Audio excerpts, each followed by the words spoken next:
अगर आप real Christian हैं, अपने आप को प्रार्थना में दे दीजिए। सवाल हैं आपके मन में बहुत से, जीसस के पास जाइए, घुटनों पे आइए, जाइए रूम में और उससे बात कीजिए। वो आपके सवालों से नाराज होने वाला नहीं है। गिदोन ने सवाल किया, कहते हे शूरवीर सूरमा, यहोवा तेरे संग है। कहता ले, अगर यहोवा मेरे संग है, हमारे संग है, तो हमारी ऐसी हालत होती। सवाल जवाब करना गलत नहीं है। मूसा परमेश्वर के पास जाके बोलता है कि प्रभु तूने मुझे उनके पास भेजा, अब राजा ने कहा है पराली भी तुम लाओगे, पुआल भी तुम लाओगे, ईंटें भी ज्यादा बनाओगे, तूने उनका कुछ छुटकारा नहीं किया। क्यों ऐसा किया? वो भी सवाल करता है। ये अलग प्रकार के सवाल हैं।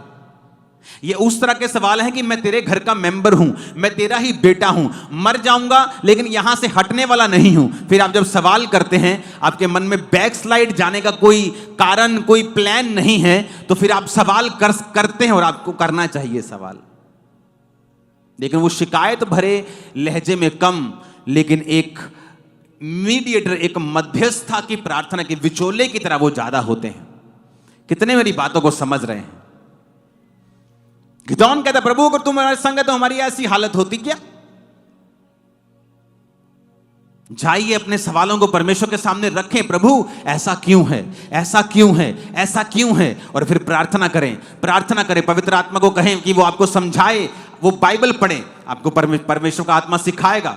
हो सकता है मेरे मुंह से कुछ ऐसी बात निकले आपको समझ आ जाए, बाइबल में से कुछ ऐसा पढ़े समझ आ जाए, पवित्र आत्मा आपको डायरेक्ट समझा दे। बाजार में चलते चलते पवित्र आत्मा आपसे बात करे, किसी बच्चे के बीच से पवित्र आत्मा आपसे बात करे, टीवी देखते हुए पवित्र आत्मा आपको बात कर सकता है। मैं आपको बता रहा हूं, आप न्यूज सुन रहे लेकिन पवित्र आत्मा आपसे बात कर रहा है आपके विषय में, जो आपने सवाल प्रभु से अंदर पूछा था, परमेश्वर आपके कानों में बात करना शुरू कर देंगे।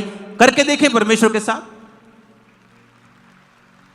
अपने सवालों को दिल में मत रखें और उनको अविश्वास पैदा करने का मौका ना दें, बल्कि उन्हें परमेश्वर के सामने लेके जाएं, प्रभु के सामने उन्हें लेके जाएं और प्रार्थना करें। अपने आप को प्रेयर्स में, फास्टिंग में दे दें पूरी तरह से। बहुत से लोगों की लाइफ में काम नहीं हो रहा, प्रार्थना की कमी, सवाल हैं लेकिन प्रेयर नहीं, फास्टिंग नहीं है, कभी बोया नहीं, कभी टाइथ नहीं, कभी स्पेशल सीड नहीं, प्रेयर नहीं, फास्टिंग नहीं, चर्च के किसी काम में हिस्सा नहीं, तो आप एक एक्टिव मेंबर नहीं हैं। आप प्रभु के घर में लगाए जाते हैं, रोपे जाते हैं, वहीं बोए जाते हैं और वहीं बढ़ते हैं। अगर आप लगाए नहीं गए हैं प्रॉपर, कभी इधर कभी उधर कभी उधर, आपका कोई कुछ नहीं कर सकता।